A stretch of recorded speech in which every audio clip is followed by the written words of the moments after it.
Hello, welcome to today's class. In this session, we are going to understand one of the most important concept in ecology, the ecological niche. A niche, first of all, what is niche? A niche refers to the role, position of a species in its environment. Okay, so a niche simply means how an organism lives in its environment, what it eats, what it survives, okay, what where it lives, what condition it needs.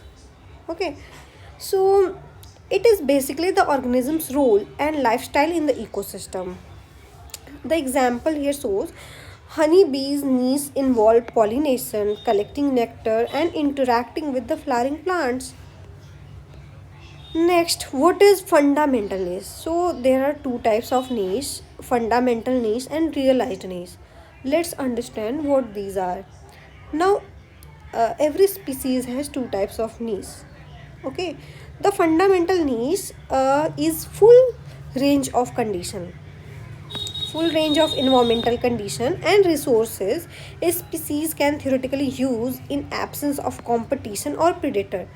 It means कि किसी भी predator या competitor के absence में जो भी needs होता है उसे फंडामेंटल नीड्स कहते हैं और ये फुल रेंज इन्वायरमेंट होता है जहाँ पे वो ग्रो करते हैं, वहाँ पे उसका रोल प्ले करते हैं. This is species potential needs what it could occupy if there were no limiting factor. यहाँ पे कोई भी limiting factor नहीं है, तो it represent the complete potential of the species. But in nature, species always face competition, predation, and other biotic stress or pressure. Because of this, the range they actually occupy becomes smaller. So, because of that stress, this smaller practical range is called realized niche. The realized niche is the actual space and resource a species uses in the presence of competition, predation और biotic interaction. अब competition, predation और अलग अलग factors के presence में जो भी एक particular organism एक niche में रहता है और वहाँ पे अपना actual space cover करता है और resource use करता है, इस तरह के niche को realized niche बोलते हैं. दिस इज़ ऑलवेज स्मॉलर, ये हमेशा फंडामेंटल नीड से छोटा होगा.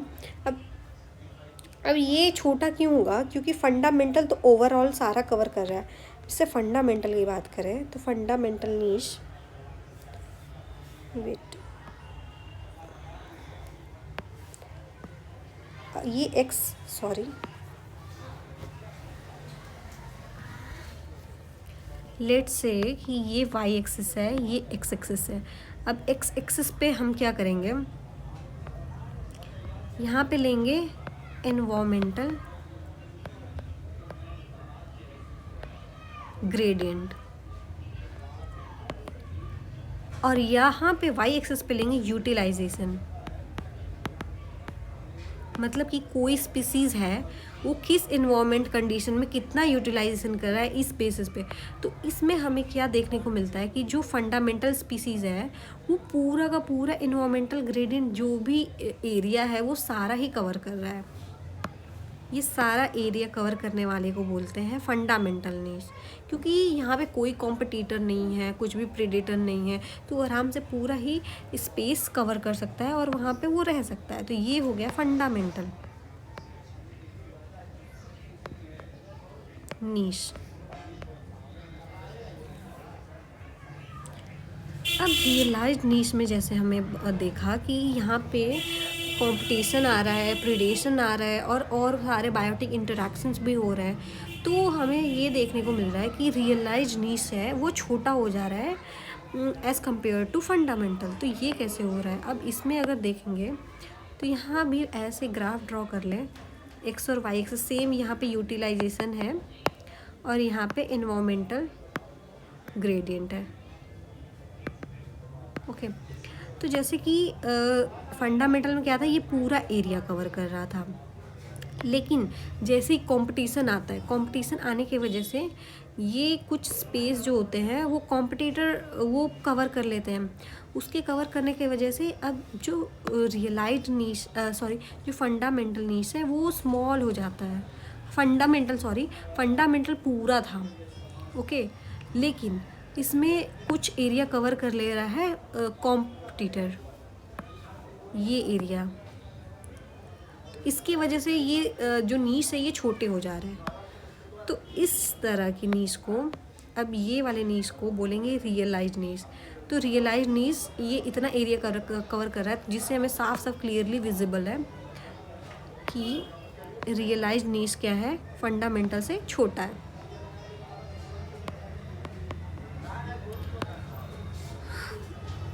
अब ये स्पीसीज़ ए की बात है और ये स्पीसीज़ बी की बात है। बी के आने की वजह से ही हो रहा है ए में जो भी चेंजेस हैं। अब देखा जाए तो यहाँ पे हम एक चीज़ और देख सकते हैं कि जो रियलाइज्ड नीश होते हैं उनको हम स्पेशलिस्ट बोलते हैं, और जो फंडामेंटल नीश होते हैं उनको हम जनरलिस्ट बोलते हैं। ऐसा क्यों बोलते हैं? अगर फंडामेंटल और रियलाइज दोनों को ही अगर डिफ़ाइन करें तो स्पेशलिस्ट और जनरलिस्ट को डिफ़ाइन करें तो जो जनरलिस्ट स्पीसीज़ होते हैं वो ब्रॉड फंडामेंटल नीश में आते हैं, क्योंकि वो एक वाइड रेंज को टॉलरेट कर सकते हैं। जो भी वाइड रेंज को टॉलरेट करता है उसको जनरलिस्ट बोलते हैं। वो जनरल है, वो सबको टॉलरेट कर ले रहे हैं। तो इस तरह के कंडीशन को हम जनरलिस्ट बोलते हैं। तो जनरलिस्ट किसको बोलेंगे? जो फंडामेंटल होंगे उनको जनरलिस्ट बोलेंगे। तो ये पूरा एरिया कवर करने वाली स्पीसीज़ है ए, तो इसीलिए हम स्पीसीज़ ए को बोलेंगे जनरलिस्ट, और स्पीसीज़ बी बस इतना एरिया कवर कर रही है, मतलब ये स्पेसिफिक एक अपना एरिया डिसाइड कर चुकी है। तो स्पेशलिस्ट क्या होते हैं? नैरो फंडामेंटल नीश होते हैं। ये बस स्पेसिफिक कंडीशन पे ही डिपेंड होते हैं, एक पर्टिकुलर सोर्स या फिर सिंगल सोर्स के लिए। तो जब कंपटीशन या प्रेडेशन या फिर कोई भी इन्वायरमेंटल प्रेशर आता है तो रियलाइज्ड नीश नैरो डाउन हो जाता है। इसका मतलब जो डिफरेंस है फंडामेंटल नीश में और रियलाइज्ड नीश में वो बड़ा हो गया है, दोनों में डिफरेंस बड़ा हो गया है। पहले तो यहाँ पे क्या था? यहाँ पे कोई रियलाइज्ड नीश नहीं था। यहाँ पे fundamental niche is equal to realised niche है, यही इसका फंडामेंटल है, यही रियलाइज्ड है। लेकिन जैसे ही यहाँ पे कंपटीशन आता है तो फंडामेंटल क्या होता है? वेट, हाँ, तो दोनों के बीच का जो डिफरेंस होता है वो लार्ज हो जाता है, जैसे कि स्पेशलिस्ट रिस्ट्रिक्ट कर दे रहा है, इस वजह से उन दोनों का डिफरेंस लार्ज हो जा रहा है। इसलिए स्पीसीज़ बी को हम स्पेशलिस्ट बोलेंगे।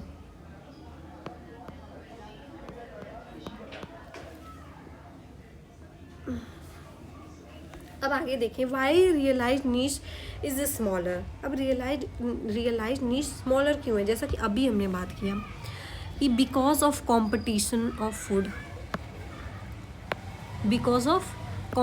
ऑफ फूड या फिर space, predator, parasite, human interaction, environmental pressure, these factor restrict the species to a subset of its potential niche.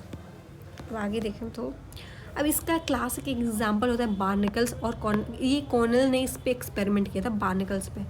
This is one of the best illustration. ये है thalamus barnacle could live in both high and low tide zone, but Balanus barnacle outcompete them in the lower zone. So Clathmus is restricted to the upper zone, which is the realized zone. अब realized niche, अब इसको कैसे explain करेंगे, अभी बता रही हूँ कि कैसे ये हो रहा है। अब देखो, ये जो कॉर्नेल्स का एक्सपेरिमेंट है, उन्होंने ऐसे किया था कि एक सी टाइड मतलब कि सी के एकदम सरफेस वाले एरिया पे, यहाँ पे इन्होंने, ये वाटर है, सी है, और ये है रॉक साइड वाला, ये रॉक वाला एरिया है। अब यहाँ पे इन्होंने बार्निकल्स को ग्रो किए थे। बार्निकल्स दो टाइप के इन्होंने लिए थे, एक तो क्लैथमस था, दूसरा बैलेनस था। और क्लैथमस को इन्होंने ऊपर ग्रो किया। ये जो राउंड वाला मैं बना रही हूँ ये क्लैथमस है, लेट्स से, और ये जो ऐसे है फ्लावर डिज़ाइन का, ये मान लेते हैं कि ये बैलेनस है। तो बैलेनस नीचे के साइड में ग्रो कर रहा है, ये है बैलेनस, और ये है क्लैथनस, क्लैमलस। ये लो टाइड जोन पे इन दोनों को ही ग्रो कराया गया। तो अब इनके एक्सपेरिमेंट में दो चीज़ें देखी गई। पहले तो इन्होंने क्या किया, पहला स्टेप इनका ये था कि जैसे इन्होंने बैलेनस को रिमूव करा, बैलेनस को जैसे ही रिमूव करा यहाँ से, अब बैलेनस को अगर रिमूव करेंगे तो क्या देखा इन्होंने कि जो क्लैथमस था ये पूरा ऊपर से लेके नीचे तक पूरा सी टाइड को कवर कर ले रहा है। इसका मतलब कि नेचुरली क्लैथमस का ये जो है ये फंडामेंटल नीश है पूरा। जब यहाँ पे बैलेंस आ रहा है, यहाँ पे जैसे ही बैलेंस आ रहा है, बैलेंस आने की वजह से इसका जो नीश है वो छोटा हो गया है। मतलब अगर स्पीसीज़ 1 माने इसको और इसको स्पीसीज़ 2 माने, तो स्पीसीज़ 1 का ये रियलाइज्ड नीश है। रियलाइज तब आएगा जब कंपटीशन होगा, और इसका फंडामेंटल नीश ये है, फंडामेंटल। तो इसमें क्या देखें, स्पीसीज़ 1 के लिए fundamental niche is greater than realised niche. और बैलेनस में वही देखने को मिलता है कि जब हम इसको क्लैथमस को रिमूव कर देते हैं तब भी बैलेनस ग्रो ऊपर तक नहीं करता, ये नीचे तक ही रहता है। तो इसका मतलब इसका रियलाइज्ड और फंडामेंटल दोनों ही सेम है। अब एक चीज़ और देखना है, ये कंपैरिजन है रियलाइज्ड और फंडामेंटल में। अब देखो सबसे पहले मीनिंग क्या है। फंडामेंटल नीश का मीनिंग है कि फुल पोटेंशियल नीश, और रियलाइज्ड का है एक्चुअल एक्सप्रेस्ड नीश। दोनों का कंडीशन है कि इसमें कोई कंपटीशन नहीं है, कोई प्रेडेटर नहीं है, और इसमें कंपटीशन है, प्रेडेटर है, अलग अलग और सारे फैक्टर्स इन्वॉल्व है। इसमें फिजियोलॉजिकल लिमिट होता है, इसमें फिजियोलॉजिकल के साथ साथ बायोटिक लिमिट भी होता है। अब इसका साइज़ लार्ज होता है फंडामेंटल का, और रियलाइज्ड का स्मॉल होगा। इसका एग्जांपल देखें फंडामेंटल का, तो ये मॉइस्चर लेवल में रहते हैं, और रियलाइज्ड का देखें तो ये सिर्फ मॉडरेट कंडीशन में रहते हैं ड्यू टू कॉम्पिटिशन। अब एक चीज़ और इसमें ध्यान रखना है,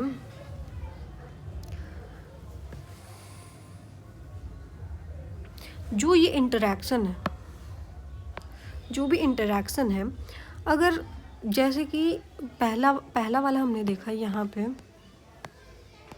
कि यहाँ पे फंडामेंटल और रियलाइज्ड नीश दोनों ही सेम है, मतलब यहाँ पे कोई इंटरैक्शन नहीं है। तो पहला यहाँ हो गया केस कि नो इंटरैक्शन के केस में fundamental niche is equal to realised niche. और दूसरा कंडीशन आता है in presence of negative interaction. अब नेगेटिव इंटरैक्शन कब होगा, जैसे कि कंपटीशन। अब ये इम्पॉर्टेंट है, इसको याद रखना है, इससे PYQ आ चुका है। कंपटीशन, इनहिबिशन, और ये तीसरा है कोएग्जिस्टेंस। इसी से क्वेश्चन आया हुआ है। कोएग्जिस्टेंस में ये पूछा गया था कि फंडामेंटल और रियलाइज दोनों का आपस में रिलेशन क्या है, मतलब दोनों इक्वल हैं, कौन सा ग्रेटर है, कौन सा स्मॉलर है। सॉरी। अब इस केस में होता है कि फंडामेंटल नीश जो है वो ग्रेटर देन होता है रियलाइज्ड नीश के, जैसा कि हमने यहाँ पे देखा, क्योंकि यहाँ भी कंपटीशन है। अब तीसरा तरह का इंटरैक्शन होता है, वो होता है in the presence of positive interaction. तो इसमें क्या है, इसमें आते हैं म्यूचुअलिज्म और फैसिलिटेशन, और भी बहुत सारे इस टाइप के जो भी पॉजिटिव इंटरैक्शन शो करेंगे। अब इस तरह के केस में होगा कि fundamental niche is smaller than realised niche. अब इसका ग्राफ कैसे बनेगा, ऐसे कुछ बनेगा। वही सेम चीज़ यहाँ पे यूटिलाइजेशन और यहाँ पे एनवायरमेंटल ग्रेडियंट। अब जैसे देखें तो ये तो फंडामेंटल हो गया जो पूरा कवर करता है। अब इसके अंदर 2 स्पीसीज देखते हैं और दूसरा ऐसे होगा स्पेशलिस्ट।